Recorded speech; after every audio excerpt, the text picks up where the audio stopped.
Okay, so this is a pure fishing trip. I actually have a couple of pretty interesting catch and cook episodes coming up, so stay tuned for that. Anyway, we're fishing for blackfish. We're using Asian crabs. This is a quarter-ounce jig head, and I like going in between leg sockets and out the other side, so it kind of hangs sideways. I find that's the most secure way to hook your crabs. And I came back to the spot where I lost that tank of a fish from the week before. Um, all I'm seeing are porgies here right now. So the porgies are definitely sticking around. Water temperature is, I think, in the mid 60s still. So I can't really complain, but it really is time for them to go.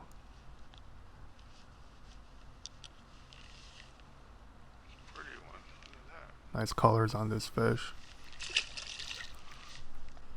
Alright, so now I'm back in a pretty traditional tog spot and I'm catching a few shorts. The jig I'm using is, as usual, the Tog Handy jigs. I will leave a link in the description below. Um, I think he's only putting on 1 ounce and up sizes on his website right now, but if you message him, he can special order quarter ounce, 3/8 ounce, which is the two weights that I use most of the time, at least early season. Here's a little short female tog. And I crushed the barbs on these hooks, and as you can see, that little nub of a barb is enough for blackfish. They have very rubbery mouths. They're not getting away.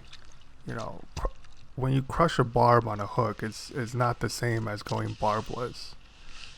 The hook is not just gonna fall out. Anyway, the rod I'm using is a Daiwa Zillion 7'2" medium action spinning rod that's paired to a 2500 Shimano Stratic FK.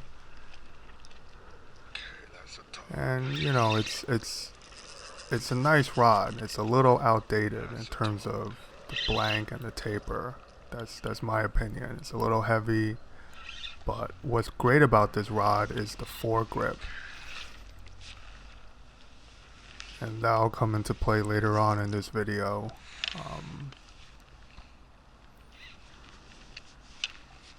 So here's my first keeper of the day.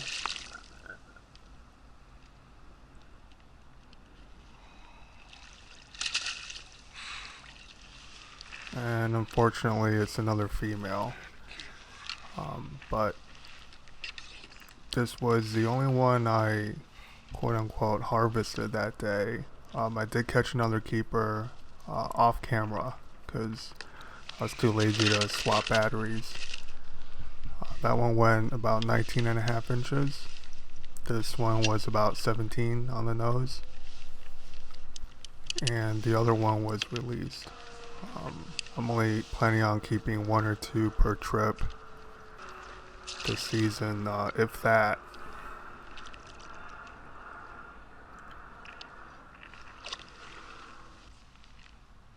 So between that clip and this clip you're seeing now, I managed to tip over my bucket of Asian crabs. So now I'm using this silly Savage Gear rubber crab, trying to see if I can catch any tog with it, but no such luck. I think, if they're all out blitzing, you might get one to take a swipe, but all I'm catching is porgies. So I didn't stick with this too long. I went to a location where I know there's some schoolie bass around and also some giant porgies.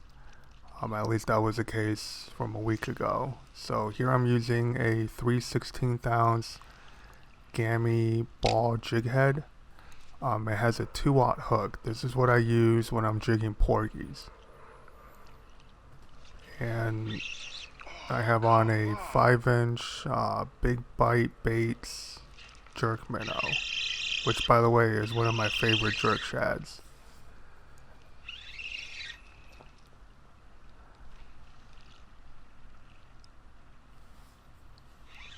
And I'm just popping it on slack line, letting it sink on slack line.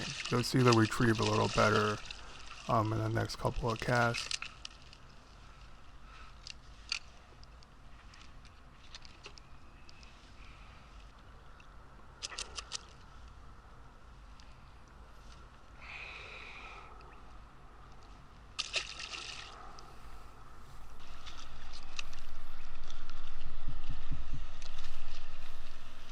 So these baits don't have any built-in action. You really need to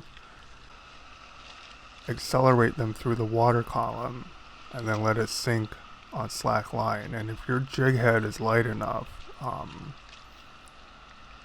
when they fall kind of in a spiral, and they also have a little quiver to the tail. You know, it's a really subtle bait, but it works really well if you fish it right. And there's these little schoolies. So I caught about half a dozen schoolies, half a dozen porgies, and then I got something big that took the jerk shad.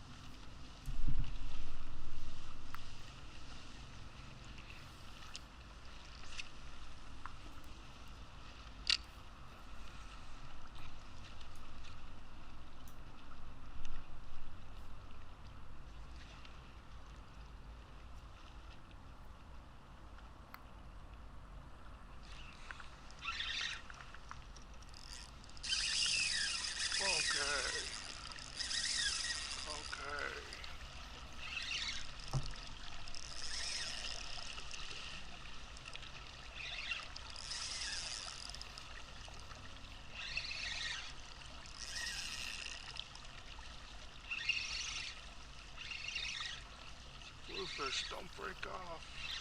Yeah, at this point I thought it was a bluefish.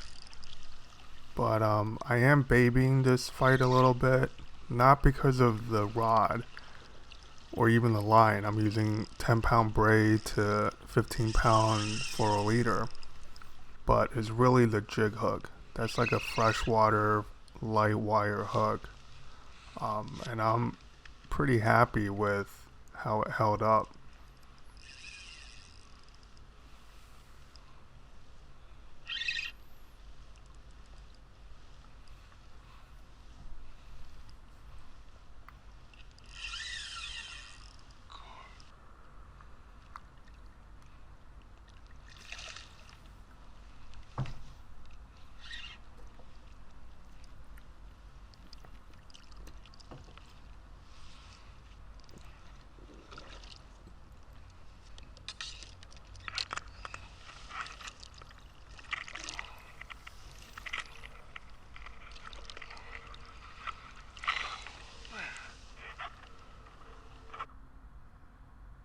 And yeah, you see how small and light wire that hook is.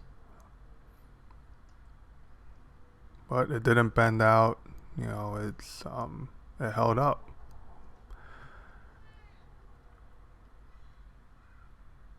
That's a pretty decent bass. It's like 33, 34 inches. I didn't measure it, but here I kind of screwed up. The bass just kind of got away from me, and because I'm in an inflatable, I have to secure the hook before I take any action, and then my net gets caught on the transducer. But she swam away. I actually did a few circles in the area the next few minutes just to make sure she didn't come belly up. Water temperatures, you know, like I said, mid 60s, so I think she was fine. Anyway, thanks for watching, and if you like what you see, please subscribe.